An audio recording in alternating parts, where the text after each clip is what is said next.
You see what happens when you pray to Joe Knows? Things get done, things get fixed. It's been a hella eventful last few days. 2K attempting to fix the game, in my opinion, completely ruin it. At least from my perspective, I know a lot of you guys share a different perspective and opinion on this topic, but I think I probably played maybe 2 games with the latest patch update and just never got back on the game. I wasn't sure if I was even gonna get back on. I probably would have gone on today to share the season 2 patch update, but I just didn't feel like putting in the work to relearn NBA 2K26. And I've been a player that hasn't been taking advantage of the exploits that most players and most point guards were taking advantage of. Leaning tempo fades, I hadn't even put that in my bag yet. Kemba Walker or Jimmy Butler crabs, hadn't even gotten that in my bag yet. Those animations weren't even equipped in my dribble packages. I was just so disappointed with the update that I had to kind of take some time to gather my thoughts and figure out how I was gonna approach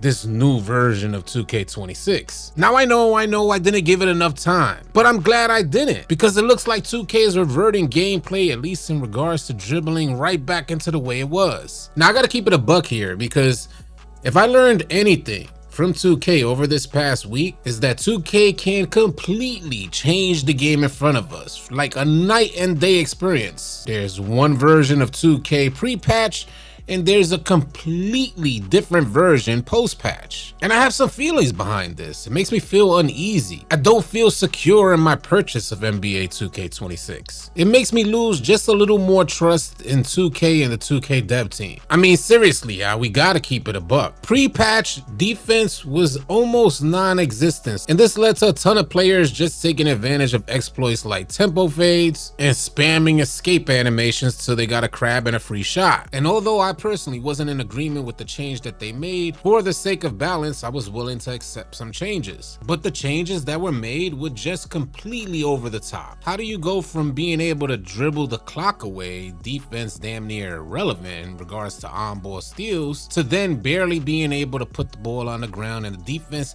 didn't even have to even queue up anything on their controller. Ball handlers just losing the rock solely off a defender being in your proximity. You know, pre-patch, there's this animation that dribblers were unable to do because the ball would just come loose, and that was like the behind the back dribble animation. The slightest bit of body contact will make the ball just pop loose. Well, after the patch update, that was the case for damn near every dribble move. We went from 99 lockdown builds unable to get an on-ball steal when a ball handler has all their adrenaline bars, to post-patch 25 steal builds getting on-ball steals without even pressing the steal button. The change was so illogical, and there was a lack of care. Like, there was no TLC involved in the patch update. And that's what mainly turned me off from 2K26. I felt like all trust just went out the window. I've so far devoted a ton of time into the game, and for them to carelessly release this type of patch update showed me they're just not in tune. No developer in their right mind would have dropped the patch update the way they did, going from one extreme to the next. The difference here for me was that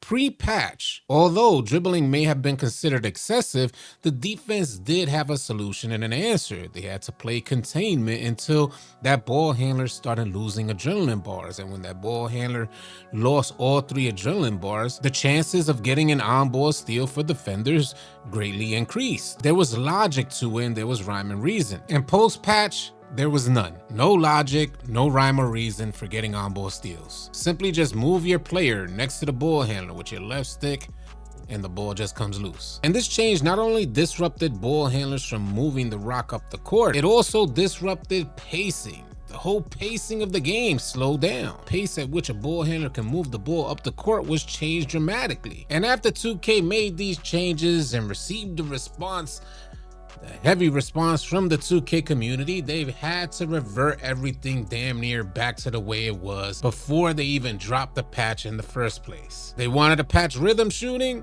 they had to change that back. They first released this gameplay update saying patch update 2.0 reintroduced the ability to delay your shot release with rhythm shooting by flicking up late or slowly, similar to how it worked at launch. This was intended to make rhythm shot inputs register more consistently. However, based on community feedback, this change caused a slight hitch to rhythm shots. we're reverting the adjustment to restore smoother, more responsive shooting. And now it looks like the same is being done for dribblers. This update is scheduled to release around October 17th at 2 a.m. This means that if you're getting on right now this morning, this update should be live. The first bullet point: return ball collision sensitivity on escape dribble moves to pre-patch 2.0 levels based on community feedback. Thank the good Lord. Thank you, Joe Knows. The improved responsiveness for well-timed, intentional steal attempts remains. And I like that idea. I don't want defenders to feel undermined out there, like their attributes mean nothing and a ball handler could just dribble all over them with no repercussions or worry about a steal. Well-timed, intentional steal attempts should get rewarded against poor dribblers, poor ball handlers.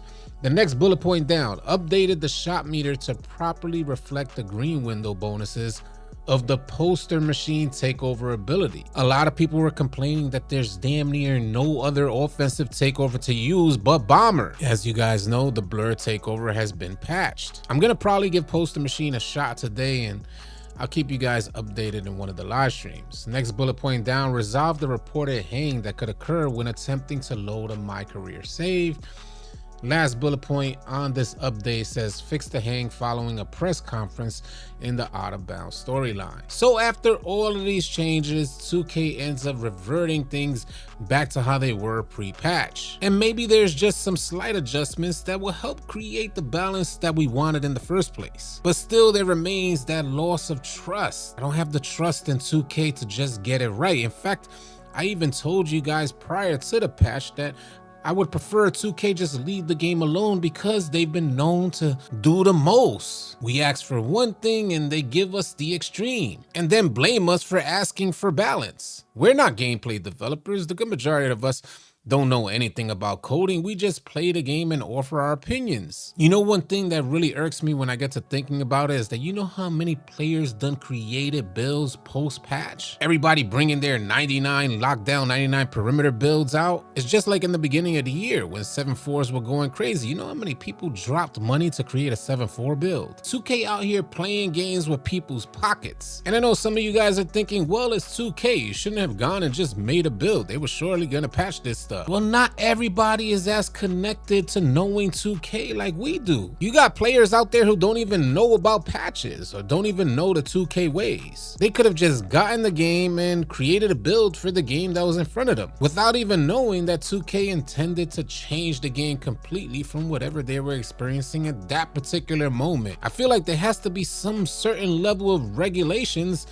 on these type of changes to gameplay because players are spending money for the game that is currently in front of them. If that game changes on them, then they should be afforded an opportunity to make another player for the new game that's then presented after a patch update. Are you guys hearing me on that? Are you with me on that? If 2K makes dramatic changes to gameplay, then players should be afforded the opportunity to make another build, or we should be afforded the opportunity to edit our builds that we currently have. Why do I have to pay for a new build to adjust to gameplay changes that I didn't even approve of? Those are my thoughts on this topic. Today, season 2 drops around 11 a.m. Eastern time. We will be going live here on the channel. Hopefully you guys can tune in. As always, I'm curious to hear your thoughts on this stuff.